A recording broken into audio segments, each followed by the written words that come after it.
ચાલો આપણે રસાયણ વિજ્ઞાનની અંદર ચેપ્ટર નંબર 4 ની શરૂઆત કરીએ.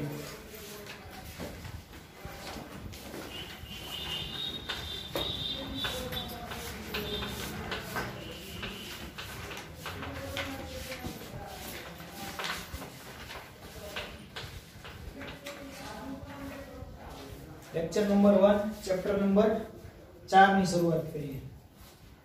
ચેપ્ટર નું નામ છે રાસાયણિક બંધન અને આણ્વીય રચના અથવા તો અણુ રચના. રાસાયણિક બંધન અને આણ્વીય રચના. આ ચેપ્ટર નીટ માટે ખૂબ ઉપયોગી છે. એક સવાલ કન્ફર્મ આમાંથી હોય. આ ચેપ્ટર ની અંદરથી નીટ ની અંદર એક સવાલ તમારો પૂછાય. આ ચેપ્ટર છે આખું કન્સેપ્ટ વાળું છે. આમાં કોઈ ગોખવાની લીટીને યાદ રાખવાનું ને આવર્ત કોષ્ટક જેવું આમાં કઈ આવતું નથી. આવર્ત કોષ્ટક તમે ભણ્યા હશો તો એમની અંદર ઘણું બધું યાદ રાખવું પડે. એટલું એમાં યાદ નથી રાખવું પડતું. ઓકે, એટલે એના કરતા પણ આ ચેપ્ટર કેવું છે? સરળ છે. તો ચાલો સ્ટાર્ટ કરીએ. રાસાયણિક બંધન. રાસાયણિક બંધન એટલે શું? તો કે આપણે અણુ, પરમાણુ કે આયન કોઈ પણ તત્વો હોય તો એ આપણને ખબર છે કે દ્રવ્ય હોય, દ્રવ્ય સ્વરૂપે હોય. આ બધું સર્જન શેમાંથી થયું? તો દ્રવ્યમાંથી થયું. દ્રવ્ય પછી દ્રવ્ય શેનું બનેલું હોય? તો કે એની અંદર કણો હોય. કણ શેનો બનેલો હોય? તો કે પ્રોટોન, ન્યુટ્રોન અને ઇલેક્ટ્રોનનો બનેલો હોય. તો અંતે તો શરૂઆત તો દ્રવ્યથી થઈ ને. આ જે દ્રવ્ય જે છે એ દ્રવ્યની વચ્ચે કંઈક રાસાયણિક બંધન હોય છે. કેવું હોય? રાસાયણિક બંધન. માનો કે ઓક્સિજન છે તો O2 હોય, ડાયઓક્સિજન તરીકે લખીએ. તો ઓક્સિજન અને ઓક્સિજન વચ્ચે શું થયેલું હોય? બોન્ડિંગ થયેલું હોય. આવું હોય. પછી પાણી હોય તો 10મા ધોરણની અંદર આપણે આમ લખતા હતા કે H2O, ઓક્સિજન, હાઇડ્રોજન, હાઇડ્રોજન, આવું લખતા હતા પાણીનું બંધારણ. આને H2O કહેવાય. તો રાસાયણિક બંધન એટલે શું? તો કે ઓક્સિજન અને હાઇડ્રોજન બંને જોડાવા માટે કંઈક વચ્ચે આકર્ષણ બળ છે. ઘટક કણો એકબીજા સાથે જોડાય તો એમની વચ્ચે કંઈક બંધન તો હોવું જોઈએ. હાઇડ્રોજન, નાઇટ્રોજન કે આવર્ત કોષ્ટકનું કોઈ પણ તત્વ કે આ સૃષ્ટિ ઉપરનું કોઈ પણ દ્રવ્ય એ રાસાયણિક બંધન વગર તો શક્ય નથી. ઇવન આપણું શરીર પણ આખું છે તે રાસાયણિક બંધથી જોડાયેલું છે. કે રુધિર છે એ બોન્ડિંગ ના બનાવે તો જીવન શક્ય છે? નથી. ટૂંકમાં રાસાયણિક બંધન એટલે શું? તો કે જે રસાયણના તત્વો છે એમની વચ્ચેનું બોન્ડિંગ એને આપણે કહીએ છીએ રાસાયણિક બંધન. હવે આનું બંધન થઈ ગયું. હાઇડ્રોજન અને ઓક્સિજન જોડાઈને શું બનાવ્યું? પાણી બનાવ્યું. ભાઈ ડાયહાઇડ્રોજન પ્લસ ડાયઓક્સિજન 1/2O2. ઓક્સિજન જોડાઈને શું બનાવ્યું? પાણી બન્યું. આ પાણી બને છે તો એમની વચ્ચે કઈ પ્રક્રિયા થઈ? તો કે કંઈક રાસાયણિક પ્રક્રિયા થાય છે. હજી આપણને ખબર નથી પ્રક્રિયા કઈ રીતે થાય છે, પણ આપણને એટલી ખબર છે કે પાણીને H2O કહેવાય, એને પાણી કહીએ. તો H2O ની અંદર એક ઓક્સિજન છે, બે હાઇડ્રોજન છે. તો બંને હાઇડ્રોજન વચ્ચે કોઈ આકર્ષણ બળ હોવું જોઈએ અને એ આકર્ષણ બળને આપણે કહીએ છીએ રાસાયણિક બંધન. આ જે જોડાય છે હાઇડ્રોજન અને ઓક્સિજન એને આપણે કહીએ છીએ રાસાયણિક બંધન. ત્યાર પછી એમ કીધું છે કે એની આણ્વીય રચના. હવે બંધન થઈ ગયા પછી કંઈક આકાર તો આવે કે નહીં? પાણી છે, પાણી તો આ H2O અને O2 જોડાઈ ગયા પછી H2O બન્યો. તો હવે આ H2O નો આકાર કેવો હોય છે? જોડાણ પછી આકાર કેવો હોય છે? ભાઈ મકાન બનાવ્યો, મકાન તો એનું બોન્ડિંગ કરતા જઈએ, એક પછી એક પથ્થર, એક પછી એક પથ્થર મૂકતા જ જઈએ, એમનું બોન્ડિંગ કરતા જ જઈએ તો કંઈક આકાર તો છેલ્લે હોવો જોઈએ ને. કંઈક આકાર તો આવશે ને. બિલકુલ એવું જ અણુઓનું છે. હાઇડ્રોજન અને ઓક્સિજન જોડાઈને પાણી તો બનાવી લીધો, પણ હવે આ પાણીનો આકાર કેવો હોય છે? કાં આપણે H2O આમ નથી લખતા? હાઇડ્રોજન, હાઇડ્રોજન, આ H2O જ છે. આને H2O કહેવાય, આને H2O કહેવાય. આમાં બે હાઇડ્રોજન, એક ઓક્સિજન છે. આને પણ H2O જ કહેવાય. આમાં બે હાઇડ્રોજન, એક ઓક્સિજન છે. પણ આપણને ખબર છે કે પાણીનો આકાર છે. પાણીને આકાર હોય તો એ આકાર પણ નક્કી કરવો જોઈએ. તો અહીંયા આપણું આ ચેપ્ટર આપણને એ સમજાવે છે કે પ્રથમ રાસાયણિક બંધન થશે એટલે કેમિકલ બોન્ડિંગ થશે એમની વચ્ચે આકર્ષણ બળોના કારણે. ત્યાર પછી એમની આણ્વીય રચના તૈયાર થશે. આણ્વીય રચના એટલે શું? તો કે બે પરમાણુઓ જોડાય. આ એક પરમાણુ સિંગલ હોય એને શું કહેવાય? પરમાણુ. તો બે પરમાણુ જોડાય, બે પરમાણુ જોડાય, બે અથવા તો બે કરતા વધારે પરમાણુઓ જોડાઈને શું બનાવે? અણુ બનાવે. શું બનાવે? અણુ. અહીંયા જો બે અથવા તો બે કરતા વધારે એમ બે જોડાય, હવે શું બન્યો? આ અણુ. પરમાણુ કોને કહેવાય? સિંગલ પરમાણુને કહેવાય. સિંગલ તત્વને આપણે શું કહીએ છીએ? પરમાણુ કહીએ છીએ. તો અણુ કોને કહેવાય? તો કે બે કરતા વધારે પરમાણુઓ જોડાય અને જે બને તેને આપણે શું કહીએ? અણુ કહીએ. તો હવે આ અણુ બની ગયો, તો એનો આણ્વીય રચના એટલે કે આણ્વીય આકાર કેવો હોય છે આપણે એનો એ આ ચેપ્ટર ની અંદર ભણવાનું છે. આખું ચેપ્ટર આપણને બે જ મુદ્દા ઉપર લઈ જાય છે. પહેલા રાસાયણિક બંધન કરાવો અને ત્યાર પછી એનો આકાર કેવો હોય એટલે ચેપ્ટર પૂરો. માત્ર ને માત્ર કેટલું શીખવાનું છે? રાસાયણિક બંધન કઈ રીતે થાય અને થઈ જાય રાસાયણિક બંધન તો એમનો આકાર કેવો હોઈ શકે. બસ આટલું ભણીએ એટલે આપણું ચેપ્ટર ક્લિયર. તો અહીંયા ચેપ્ટર નું નામ ક્લિયર તમને? રાસાયણિક બંધન કોને કહેવાય? ક્લિયર. આણ્વીય રચના કોને કહેવાય? ક્લિયર. વ્યાખ્યા જરૂરી નથી. વ્યાખ્યા તમારે ક્યાંય બોર્ડની પરીક્ષા નથી આપવાની. તમને સમજણ હોવી જોઈએ કે રાસાયણિક બંધન એટલે શું અને આણ્વીય રચના એટલે શું. ક્લિયર? ઓકે. ક્લિયર એટલે આમ નહીં.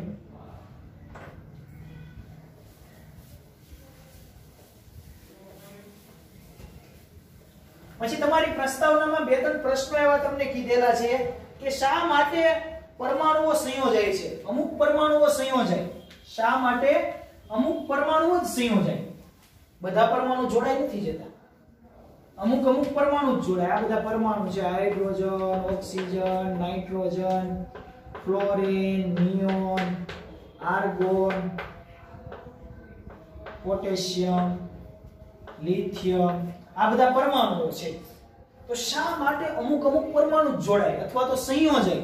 સંયોજાવું એટલે શું? જોડાવું, મિશ્ર થવું, એમની સાથે બોન્ડિંગ કરવું. તો બધા પરમાણુ પાછા જોડાતા પણ નથી. અમુક પરમાણુ જ જોડાય. આવું શા માટે થાય છે? એક પ્રશ્ન એ કે બધા પરમાણુ શા માટે નથી જોડાતા?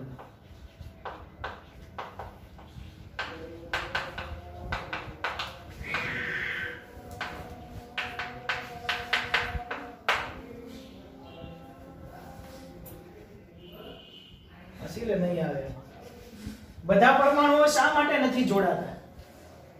અમુક પરમાણુઓ જ જોડાય છે. એ બધાની અંદર રાસાયણિક બંધન થઈ આવર્ત કોષ્ટક આખો આપી બધાની અંદર રાસાયણિક બંધન થઈ જાય છે એવું જરૂરી નથી.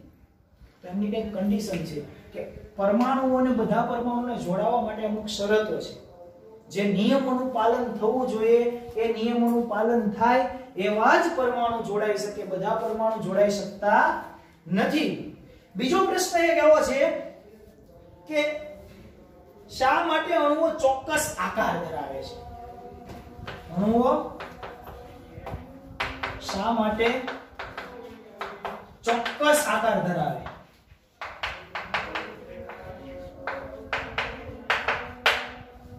પરમાણુઓ જોડાય છે પછી અણુ બને, તો અણુ બન્યા પછી એનો ચોક્કસ આકાર શું કામ હોય? બીજો પ્રશ્ન. ત્રીજો પ્રશ્ન એવો છે કે જુદા જુદા આવા પ્રશ્નોના ઉત્તર માટે અનુસરણ જુદા જુદા સિદ્ધાંતોનો ખ્યાલ આવ્યો. પછી ત્રીજો પ્રશ્ન એમાં નથી આપેલો. ત્રીજો પ્રશ્ન હું કરું છું કે આ બધા પરમાણુઓ જોડાય, બધા અણુઓ જોડાય, ચોક્કસ આકાર આવે છે. આ માટે થઈને પરમાણુ પ્રક્રિયા શા માટે કરે? આવું બધું કરવાની જરૂર શું છે? એને રાસાયણિક બંધન કરવાનું, અણુ બનાવવાનો, પછી એનો આકાર કરવાનો, આવું બધું જરૂર શા માટે પડી? આ બધું કુદરતી રીતે થઈ ગયેલું છે. એ કેમ બન્યું એનો અભ્યાસ આપણે કરીએ છીએ. આપણે કોઈ બોન્ડિંગ નથી કરાવતા કે ચાલો ભાઈ હાઇડ્રોજન અને ઓક્સિજન લઈને એમનું બોન્ડિંગ કરાવી. પાણી હતું પણ એ કઈ રીતે બંધારણ હતું ને એનું સંશોધન કર્યું, તેમાં જોવા મળ્યું કે શા માટે આમ પાણી જ આવી રીતે બન્યું. બીજા અન્ય તત્વો કેમ પાણી જેવા ના બન્યા? તેમાંથી નિયમો જાણવા મળ્યા. એના માટે પછી અલગ અલગ સિદ્ધાંત આવ્યા. પહેલો સિદ્ધાંત આવ્યો વેસ્પર, VSEPER, વેસ્પર વેલેન્સ બોન્ડ થિયરી. વેસ્પરનો સિદ્ધાંત છે ને અયુગ્મિત ઇલેક્ટ્રોન. એ ચારે ચાર સિદ્ધાંતો એમાં લખેલા છે. પછી molecular orbital theory, valence bond theory, okay, સંયોજકતાવાદ. આ જે ચાર સિદ્ધાંતો, ત્રણ મુખ્ય છે. આ જે ત્રણ સિદ્ધાંતો છે ને, આ ત્રણ સિદ્ધાંતો આપણને સમજાવશે કે શા માટે પરમાણુઓ અણુઓ જોડાય છે, શા માટે રાસાયણિક બંધન કરે છે, અણુ શા માટે ચોક્કસ આકાર ધરાવે છે, આ નિયમો જે છે તે આપણને સમજાવશે. તો 1 by 1 એક પછી એક આપણે નિયમ ભણશું તો એની અંદર વધારે ખ્યાલ આવશે આપણને. ઓકે, તો પ્રસ્તાવનાની અંદર પહેલામાં પહેલું રાસાયણિક બંધન થવા માટે જો પહેલો હોય, કેમ આવર્ત કોષ્ટકમાં એક પછી એક આવ્યા હતા વૈજ્ઞાનિકો, પહેલો કોણ આવ્યો હતો આવર્ત કોષ્ટકની અંદર? ડોબ્રેનર. કોણ આવ્યો હતો? ડોબ્રેનર. આ ડોબ્રેનર આવ્યો ને બધું ચાલુ કર્યું આવર્ત કોષ્ટકનું. એમ આમાં પહેલા કોસેલ લુઈસ આવ્યો. કોણ આવ્યો? લુઈસ કોસેલ કે કોસેલ. બે વૈજ્ઞાનિકો અલગ અલગ છે, એક એની અટક ને એક એનું નામ નથી. બે વૈજ્ઞાનિકોના નામ છે લુઈસ કોસેલ. લુઈસ અને કોસેલ જ છે ને. લુઈસ અને કોસેલનો સિદ્ધાંત આવ્યો. લુઈસ અને કોસેલના સિદ્ધાંતે શું સમજાયું કે લુઈસ એવું કહેતો હતો, એટલે આ બે ભેગા મળીને જ કામ કર્યું, એટલે બે અલગ અલગ નહીં એક જ નામ વાપરેલું છે, લુઈસ કાં તો કોસેલ નો અભિગમ. લુઈસ કોસેલનો અભિગમ, બંનેનો અભિગમ કેવો છે? ભેગો છે. ભેગા મળીને કામ કર્યું હોય તો એમ કહે ને કે આમ મારું છે. મેં પહેલા ફરી વાત કહી દઉં છું, અહીંયા માનો કે મારે ગોલ્ડની દુકાન છે. શેની? ગોલ્ડ, સોનાની દુકાન છે મારે. આમાં અમે બે પાર્ટનર છે, એક હું અને એક તું. આ જોક સાંભળો. મારું નામ હું, તમારું નામ તું. ગાંડું કોણ? મારું નામ હું, તમારું નામ તું. ગાંડું કોણ? કોણ ગાંડું? બંને ગાંડા જ છે, એનો મતલબ એમ ને. ચાલો જે હોય તે. આ હું અને તું બે ભાઈ દુકાન બનાવી. ઓકે, એકનું નામ હું હતું, એકનું નામ તું હતું. આમણે 50 લાખ રૂપિયા, 50 લાખ નું તો આવે નહીં કઈ, પણ આમણે 1 કરોડ રૂપિયા અને આમણે પણ 1 કરોડ રૂપિયા કાઢ્યા. બંને 1 કરોડ રૂપિયા કાઢીને સોનાની દુકાન બનાવી. પછી થાય છે એવું કે મને કોઈ પૂછે કે ભાઈ તારો ધંધો શું? હું શું કહું? આપણે ઘરની દુકાન છે ગોલ્ડની. આને કોઈ પૂછે કે તારે ભાઈ ધંધો શું? તો કે આપણે ઘરની ગોલ્ડની દુકાન છે. બે એવા જવાબ આપે કે ત્યાં એવું કહેવા બેસે છે કે નહીં અમારા પાર્ટનરમાં ધંધો છે, આપણી દુકાન છે એમ કે. હા, મારી દુકાન છે. કોસેલ અને લુઈસ આ બે ભેગા, એટલે ગમે એનું નામ આવે, કામ એક જ છે બે. આ બંનેનું કામ, આ બંનેની દુકાન આ ગોલ્ડની છે. શેની છે? ગોલ્ડની. એક આ લુઈસ છે અને આ કોણ છે? કોસેલ છે. બંને એક જ કામ, તો એક જ છે ગોલ્ડનું બંનેનું. એટલે આપણે આની સાથે લેવા દેવા છે. આ તો જે હોય તે. આપણે દુકાને જઈએ તો આપણે ગોલ્ડ સાથે લેવા દેવા છે. વ્યક્તિ ગમે એ બેઠો હોય, ભાવ ઓછા આપે તો ઠીક છે. ઓકે, બાકી આપણને કોની સાથે લેવા દેવા છે? ગોલ્ડ સાથે. ગોલ્ડ સાચું હોવું જોઈએ, 24 કેરેટ હોવું જોઈએ.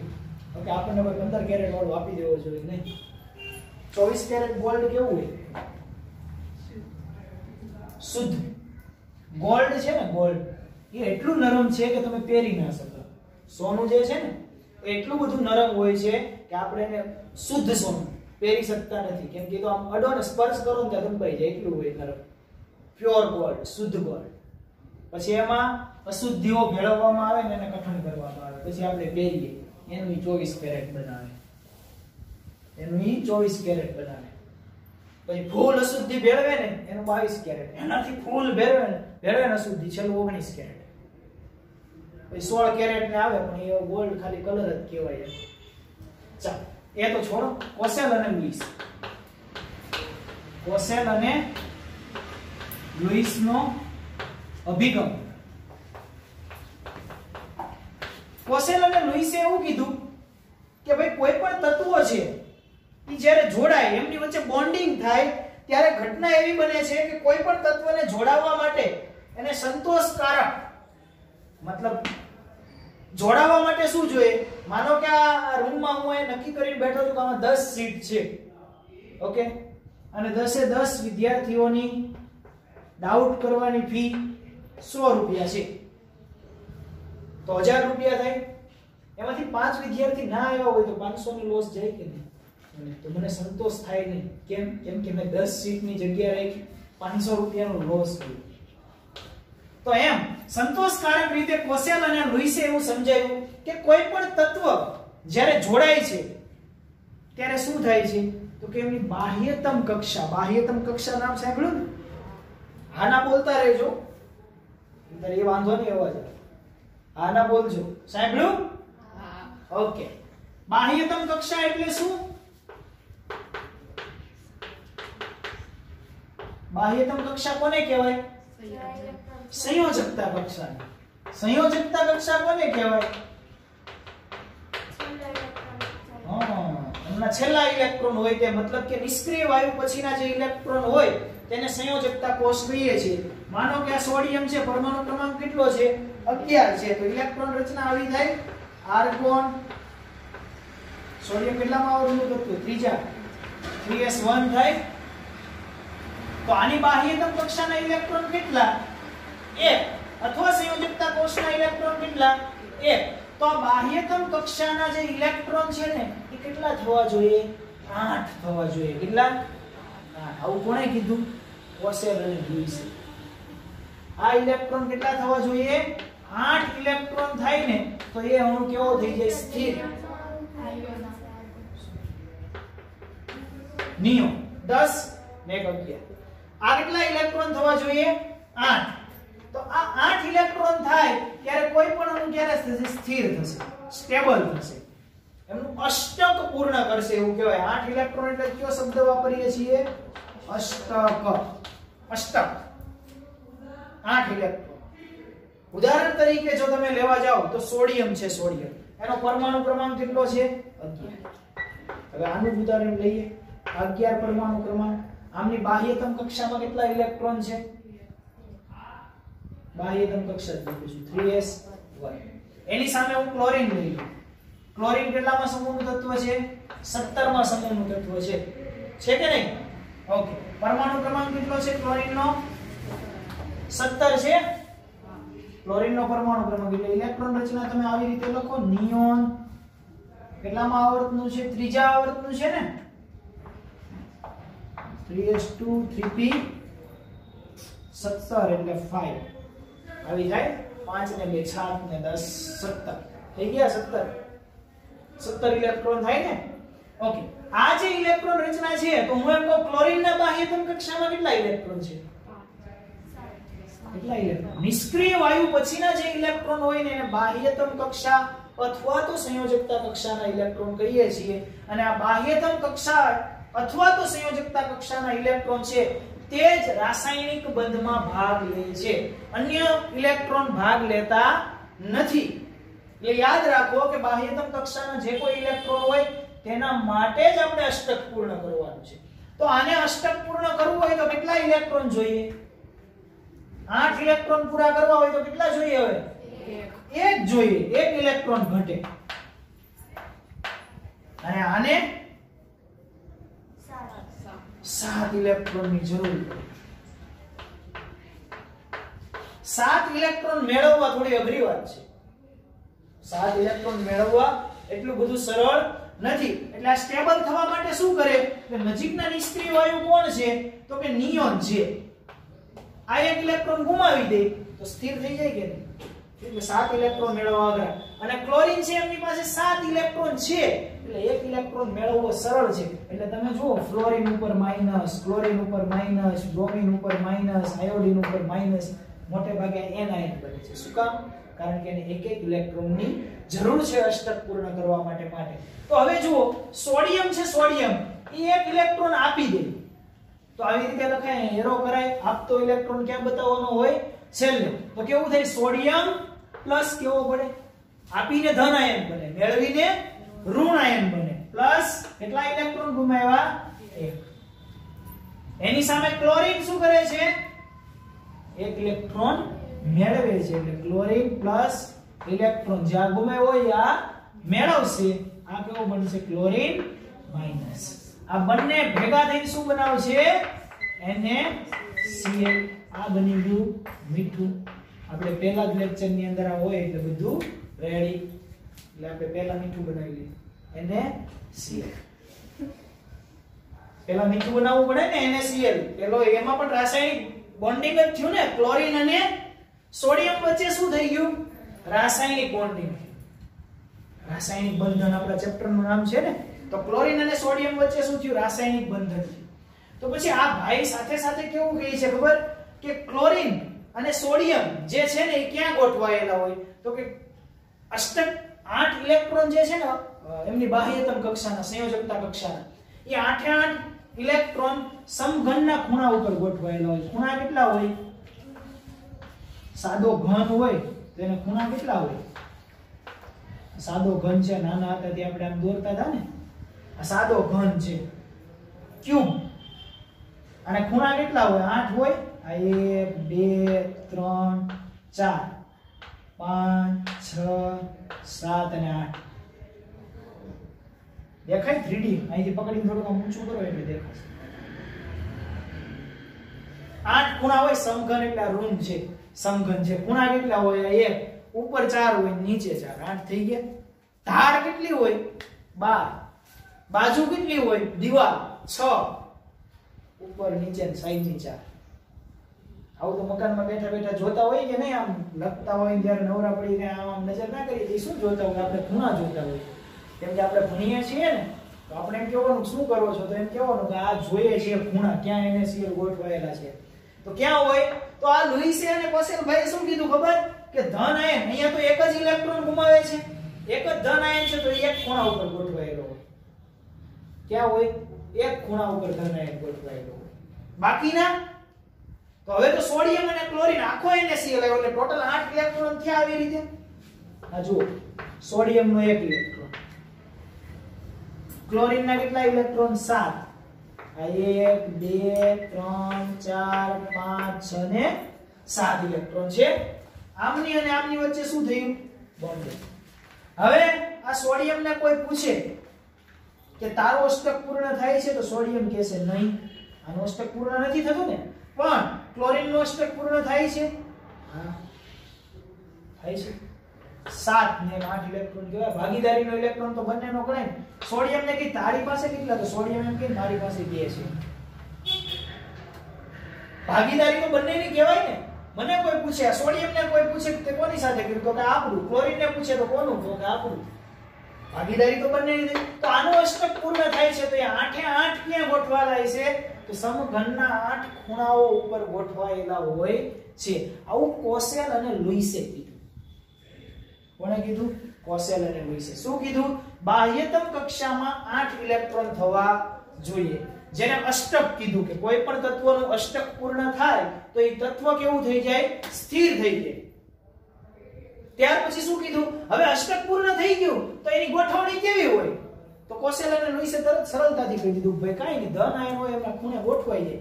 8 ઇલેક્ટ્રોન હોય અષ્ટકની અંદર, 8 તો 8 ખૂણા ઉપર ગોઠવાઈ જાય. આવા સાદા ઘનના. પૂરી વાર્તા થઈ ગઈ. અહીંયા કોસેલ અને લુઈસનો અભિગમ પૂરો થઈ ગયો.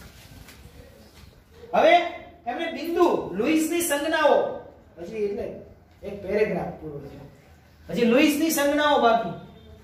હવે લુઈસે કંઈક સંજ્ઞાઓ આપી કે ભાઈ તત્વ રાસાયણિક બંધન કરે તો એમના બાહ્યતમ કક્ષાના ઇલેક્ટ્રોન કઈ રીતે બતાવાય?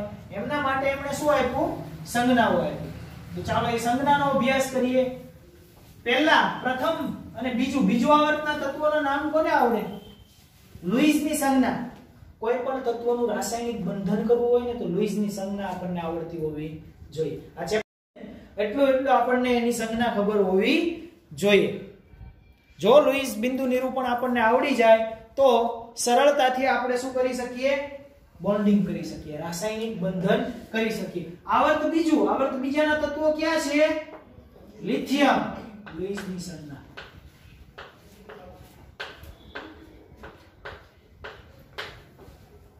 લિથિયમ પછી બેરિલિયમ. બેરિલિયમ પછી આગળ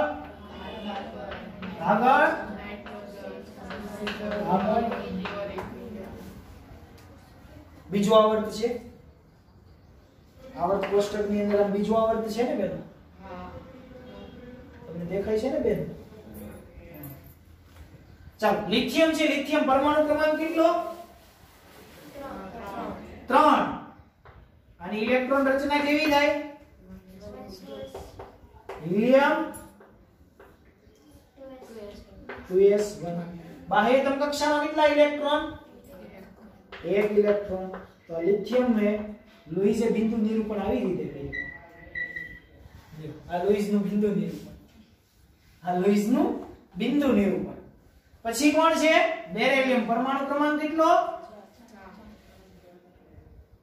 ઇલેક્ટ્રોન રચના હિલિયમ 2s2. ચાલો આ બેરિલિયમ, આનું બિંદુ નિરૂપણ આ એક ને એક અથવા તો આમ બંને એક સાથે. બોરોન, બાહ્યતમ કક્ષામાં કેટલા ઇલેક્ટ્રોન હોય? જો 13મો સમૂહ એટલે કેટલા હોય? 3. 14મો સમૂહ એટલે કેટલા હોય? 4. 15મો સમૂહ એટલે કેટલા હોય? 5. 16 6 7 8. બતાવો 4 ઇલેક્ટ્રોન કઈ રીતે બતાવશો બોરોનના? સોરી, બોરોનના 4 ને 3 જ હોય. તો આ 1, આ 2 અને આ 3. લુઈસનું બિંદુ નિરૂપણ છે. નવરો બેઠો બેઠો ટપકા કરતો. 1 2 3 ને 4. આ ટપકા કોણ છે? ઇલેક્ટ્રોન છે. જો ભૂલથી કોઈને આપણને પેપર લખવામાં ટપકા કરવાનું ટેવ હોય તો ગાય જાય માર્ક્સ કેમિસ્ટ્રી ની અંદર. ટપકા ટપકા થઈ જાય ને તો ટપકા મતલબ પેપર ચેક કરવાવાળો સમજાય ઇલેક્ટ્રોન બતાવ્યા છે આપણે. ઘડીએ ઘડીએ ઇલેક્ટ્રોન કુદાવે છે આખા પેજ ની અંદર. અને હોય ને ઇલેક્ટ્રોન નકરા કુદાવતો એને કેમિસ્ટ્રી પી ગયા કરો. 5 બતાવો 5. આ 1 2 3 4 ને 5. 6 1 2 3 4 5 ને 7. 1 2 3 4 5 6 ને 7. આમને ટપકા નથી કરતો, જોડે હોય જોડે જ રાખવા પડે. અહીંયા બે લોન પે બતાવી તો એ જોડે જ હોવી જોઈએ.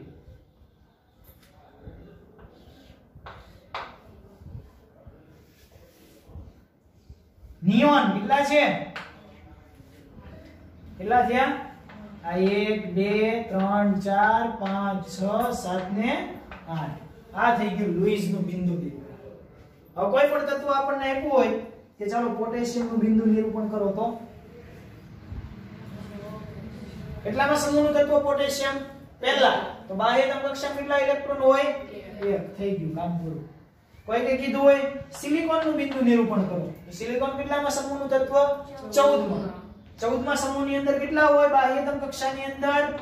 4. તો 1 2 3 ને 4. કોઈ કે કીધું ક્લોરીન નું કરો તો 7. 1 2 3 4 5 6 ને 7. બિંદુ નિરૂપણ આવડી ગયું. ચેપ્ટર સરળ છે કે નહીં?